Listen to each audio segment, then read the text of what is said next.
Support comes from Seattle Restored, revitalizing Seattle neighborhoods with creativity and commerce. Over 95 vacant storefronts have been transformed into vibrant pop-up shops, window art installations, and artist residences. Explore current and past locations at seattlerestored.org. Support comes from Pacific Northwest Ballet, presenting the Northwest holiday tradition, the Nutcracker, live and on stage at McCaw Hall through December 28th. The Nutcracker is a journey through a holiday party, epic battle, and falling snow in the land of sweets. Tickets and info at pnb.org. Hi, and welcome to Meet Me Here, your weekly guide to arts and culture events worth leaving your house for. I'm Jeannie Yandel, and this week we're going to take a new look at an old game, telephone. You remember telephone, right? You whisper something to someone, they whisper it to the next person, and so on. And then when you get to the last person, you see how much the message changed between the first whisper and the last. Telephone inspired an ambitious, fun art exhibit here in Seattle, and it got arts writer Jazz Kaimig thinking about why Seattle isn't better known as a world-class city for art. We'll get into all that in a minute, but first, I want to tell you about another event you need to get to. It's happening. Mariah Carey has defrosted. We are walking in a winter wonderland. Chestnuts are definitely roasting on an open fire, and it is time for some mistletoe and holly. Look, whether we like it or not, the holiday season has brightly and noisily arrived. And this means holiday shows are taking over the events calendars until 2026. And so I am recommending a holiday show. But my dear listeners, this holiday show comes from, in my opinion, one of the greatest performers Seattle has ever produced. I am, of course, talking about the drag performer Dina Martina. She's been doing her Christmas show in Seattle for 25 years, and I try to go every year. Her shows are surreal and hilarious and some of the best, weirdest theater I've ever seen. She tells stories and twists popular songs into new shapes, accompanied on piano by her long-suffering musical director, Chris Jeffries. This show transcends the holidays in the best, strangest way. Trust me when I say, don't miss it. Dina Martina's Christmas 2025 show runs from December 5th through the 26th at Union Arts Center. We'll have a link for tickets in the show notes. And if you want some more options for stuff to do, we've got you. Check out the weekend warm-up every Thursday around 12:45 on Soundside or in the Meet Me Here feed every Friday. Support comes from Seattle Restored, revitalizing Seattle neighborhoods with creativity and commerce. Over 95 vacant storefronts have been transformed into vibrant pop-up shops, window art installations, and artist residences. Explore current and past locations at seattlerestored.org. Support comes from Pacific Northwest Ballet, presenting the Northwest holiday tradition, the Nutcracker, live and on stage at McCaw Hall through December 28th. The Nutcracker is a journey through a holiday party, epic battle, and falling snow in the land of sweets. Tickets and info at pnb.org. There is a big exhibit happening here in Seattle. It's based on the kids' game Telephone. Hundreds of artists from around the world have contributed to the exhibit, and the result is a really clever and fun show. All attributes of Seattle's arts and culture scenes overall.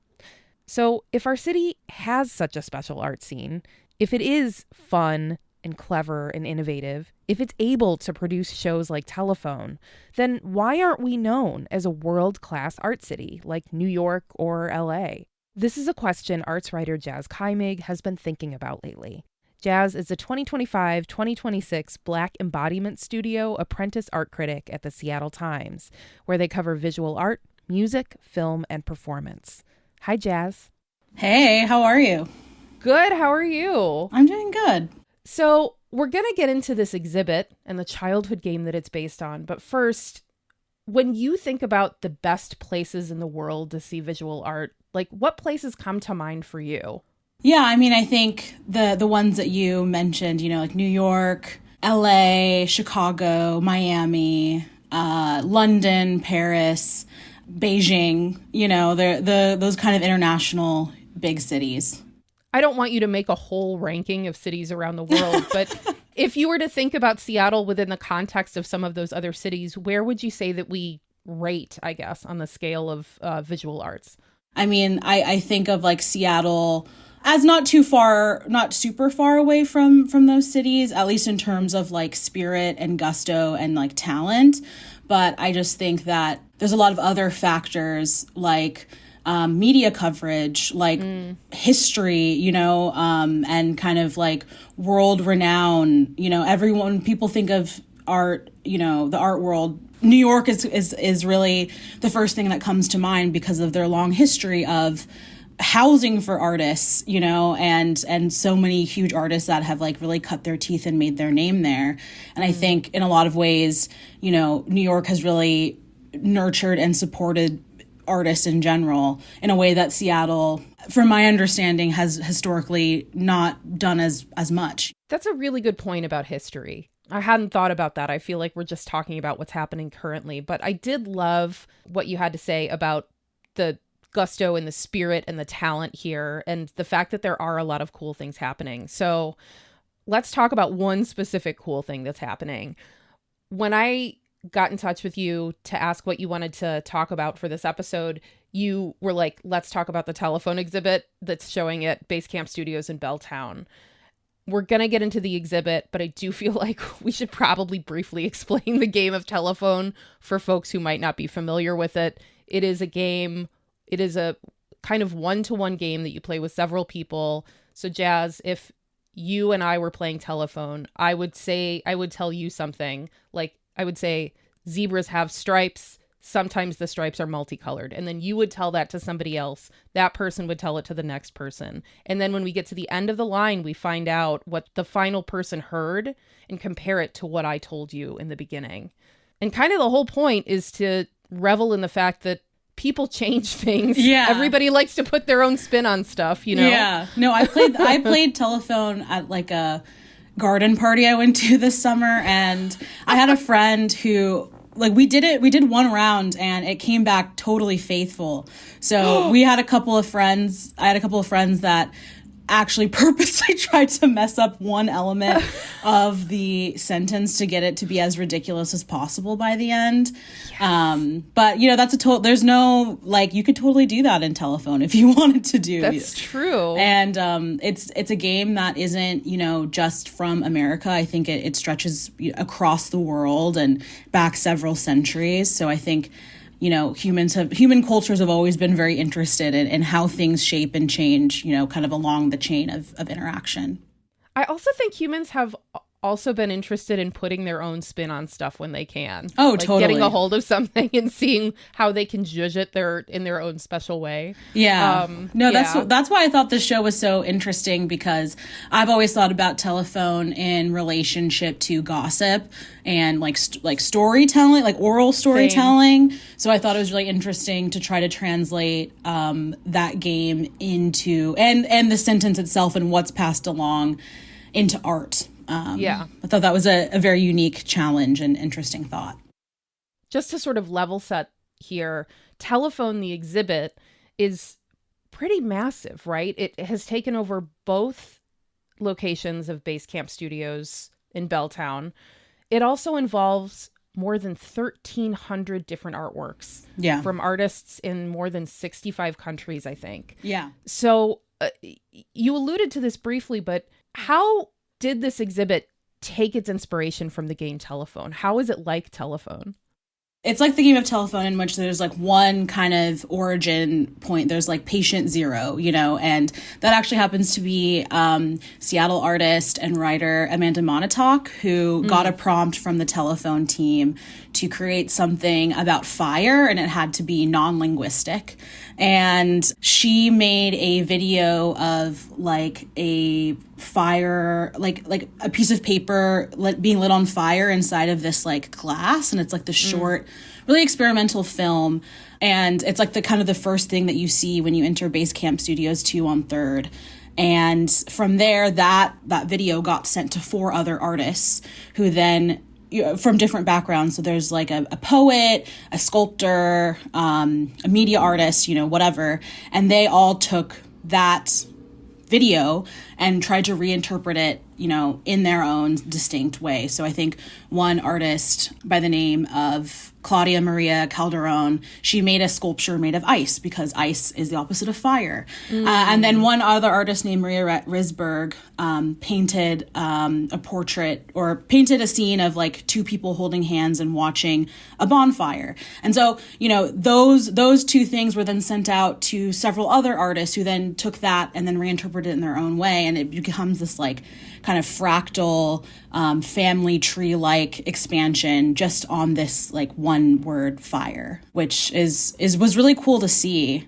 Also, for listeners who may not know, let's talk a little bit about Basecamp Studios. They're not traditional art galleries, right? What exactly is Basecamp? Well, Basecamp is a really kind of cool like collective. Like they do art gallery stuff. They also do like art studios. They host community events. Like my friend had a drag show there once. They're at a location on 3rd Avenue at the old Bergman Luggage location. So that's also kind of a fun space to see art in. And there's also another one on 1st near the Crocodile. So they have a really cool, I've seen so many cool shows and performances in both of those spaces. Last year, maybe some listeners went to their IKEA, kind of not IKEA pop-up, where the curators invited a bunch of people to do a riff on IKEA home good items. And that was super fun. I think I bought like so many Christmas gifts there. But yeah, they're not a traditional studio, but they're very much like a collective community, reflective space. I do want to talk about this kind of, are we New York yet? Are we LA yet? Idea in terms of our visual art scene. Jazz, you've said that this show, Telephone, is a really great example of how innovative the visual art scene here is in Seattle. Like how much gusto, how much talent there is. I'm borrowing these words you used earlier. That we do, in fact, have art as riveting and as compelling as you might find in New York or LA. Why do you think that Telephone is kind of that level of exciting? I mean, I think it's just really fun, and I feel like it's something that is very high concept in a way, but also feels really accessible and interesting to people who, like when I was in the gallery, there were just like some people who just kind of walked in off the street, and they, were in there for as long as I was in there, and, were talking to me about it, and it just felt really engaging, and it feels like something that everyone has a memory of, playing Telephone. I think in terms of being in New York or LA, I think one exhibit isn't going to do that, no matter how good it is. There are so many other like material factors that come with having things that are established and like a legacy similar to that of like more like a very international city like New York. But I think that just going to this show and reading about it and seeing how well thought out it is, I was like, this feels just super emblematic of Seattle. What is emblematic about Seattle with this show? I love that idea, and I want to know what you mean by that. Yeah, I mean, I guess it's just like, for me, it's this type of, I don't know, this like sensibility that's like kind of DIY. And I mean, I think quirky is like the wrong word, but I think it's just, it's very playful, while also being serious and having a lot of like technical like know-how as well. And that's kind of, to me, really embodies what Seattle is like good at and what I really like about writing about art here. I can imagine that some of our listeners right now are hearing about kind of the scale and the size of Telephone. Like, it spans 2 locations, it's more than 1,300 pieces, and thinking like, oh my gosh, where do I start with this? Where should I go first? What do I do here? I mean, do you have any suggestions for listeners who might want to check this out but don't really know where to start or how to approach this? Is there like a right way to do this? No, there's no right way or wrong way to look at art in general. So I think however you come to it is totally fine. But what I will note is that not every single thing is on display. I think that would be very intense. So the Basecamp locations on 3rd is like the kind of biggest space and the one that has the kind of like patient zero artwork. What's also really cool about this exhibit is that there's a whole online component too. So you get to see how all of these works are like mapped out in relationship to one another, and who got what that then was sent to who. And so I think when I learned that, when I first walked in, I was like, oh, okay, I can kind of just like approach these artworks or these pieces kind of on their own terms without having to do like a big map, like, oh, okay, so this came from that came from this. And I think that kind of allowed for more like personal connections between, certain pieces of art, or it really allowed me to stay present without feeling like I had to do all this homework about, who got what and where and when. But I think it's a very tactile experience also, going into their Third Avenue location. There's like 2 theaters where you can sit down and watch the first work, and also like a bunch of other video works. And also like it's really interesting going into that space too, because like you hear telephone rings a lot. And, anyone who's been to a museum that has like an audio element, often like there's like headphones that you can put on to listen to things, or like those weird kind of speakers that only project audio in like one kind of corner. But what's cool about this show is that they use telephones and iPod shuffles. So like you just have like an old school receiver that you can kind of pick up and, put to your ear, and you can hear music that was like made as a part of this project, which I thought was really, really cool. And there's also 2 telephone booths that actually have kind of like touchscreen of the map of how everything's related. And when you pick up the receiver that's in the booth, it actually rings to the other booth that's on the other side of the gallery. So again, like it's this fun mix of like tactile and like, calls back to the experience of what it is to like be on the telephone and communicate with one another, but also has this kind of other like visual element to it as well. Jazz, I'm so glad you mentioned the online component of this exhibit, and we will include a link for that in our show notes for anybody who wants to check that out as part of this whole experience. So, we've talked about the idea that no single exhibit is going to sort of magically turn Seattle into a New York or an LA in the minds of other people. But I did want to ask what else you are thinking about here in Seattle that feels particularly exciting, innovative, beyond what's happening with telephone. It feels like a special service to talk about that right now, given that we're headed into the big dark. I just want people to know about things they can do. It's been really cool to see the kind of like comeback of Pioneer Square Art Walk. I think maybe you guys have done an episode about it too, but I've been going, to Art Walk like consistently-ish, for like 7 years.